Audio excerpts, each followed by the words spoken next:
You've been a stern critic of American intelligence agencies, particularly the CIA, for many years. And you always make a distinction, which I love, between intelligence and thinking intelligently. And your argument is that if you have the latter, the job of the former is much reduced. So what's and if you don't have that, the former simply will do you no good. So what's your beef with the CIA? They are being asked to do something which is impossible, namely to ferret out every individual who might commit mayhem against the United States. I say this is beyond any intelligence agency's capacity. To even attempt to do that job, one would have to have the kind of network around the world that, say, the Stasi had in East Germany. Mm-hmm. As I say, it is fantastic to think that way. The actual assets of the CIA are far more limited than most people can possibly imagine. We literally do not have agents of our own in the kind of social milieu in which terrorists arise. For human intelligence in these fields, we rely exclusively on so-called liaison services, that is to say, on what the intelligence services of Egypt, Syria, and in the old days, Iraq, would give us. Now these. So, for example, this recent deal in Yemen, where Saudi Arabia. Now, where Saudi Arabia was the other service we were using to steal the improved underwear bomb. Well, that is putting it a bit inaccurately. What happened was that the Saudis had an agent, and we know very little about that agent. What we know for sure is that he was a Saudi agent doing the bidding of Saudi intelligence, and everything we know or think we know comes from Saudi intelligence. I would not assert that we know what the Saudis' intentions were with this agent, what their objective was. Whether we do not know that this was not a manufactured show. Do we know if he was a Saudi national? No, we don't. No. But it doesn't matter. That doesn't. He supposedly had a Western passport, though, didn't he? Yeah. But again, that doesn't matter. That doesn't matter. What matters is that he was under the complete control of Saudi intelligence, and that we know only what we are being told. And this is the other thing about U.S. intelligence, which really is absolutely essential to know, and very few people realize, is that that the CIA especially is congenitally allergic to quality control.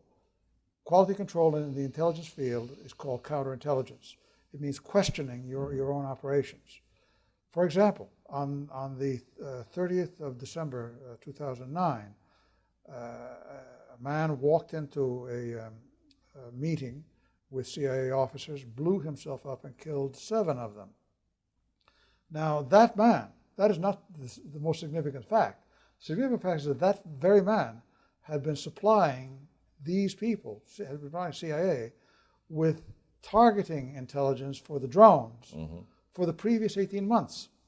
Now, I don't think anyone would bet that that the names he had been and locations that he had been giving for U.S. attacks were of U.S. enemies. Yes. They weren't our enemies, they were his enemies. They were his enemies, right. Or quite possibly our friends. Yes, alas. Now, see, this should not be taken as an unusual event.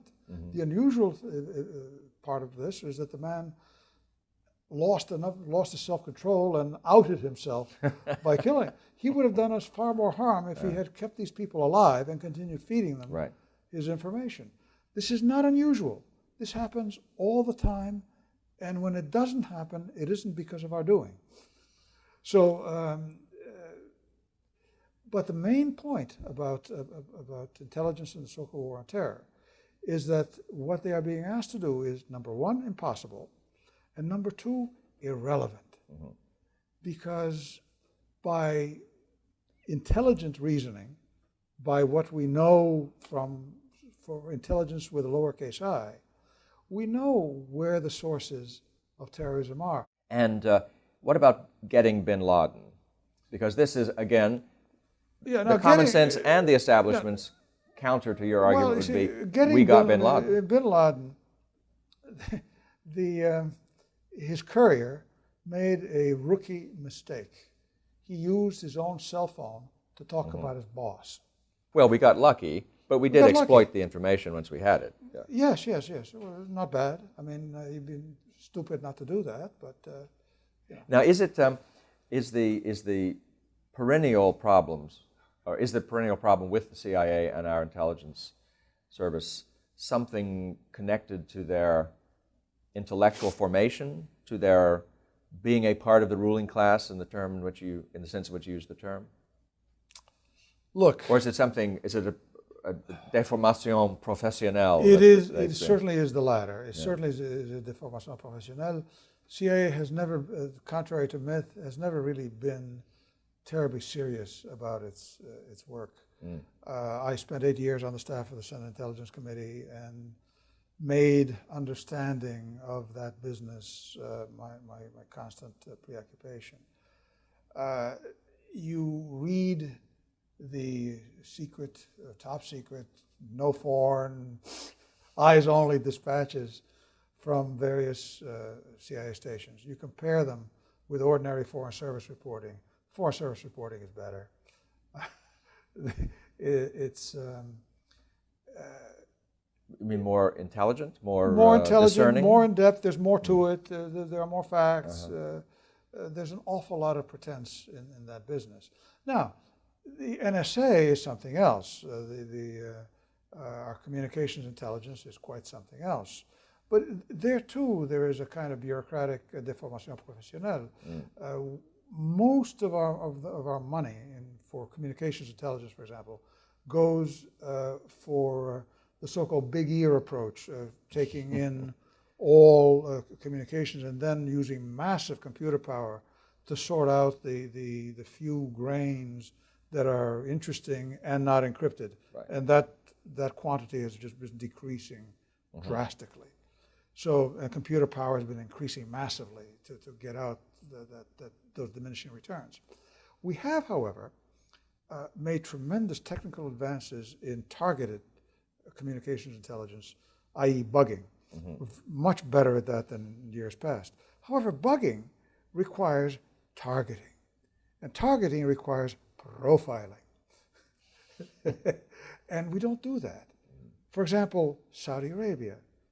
We have the resources to do a tremendous amount of bugging there and discover all sorts of things. We don't do it. We don't do it because, well, the Saudis are our allies, aren't they? Are they? Well, that's the point, you see. That's the point. So the problem with U.S. intelligence is both congenital and it is also the greater problem of misuse thereof. Is there anything to be done?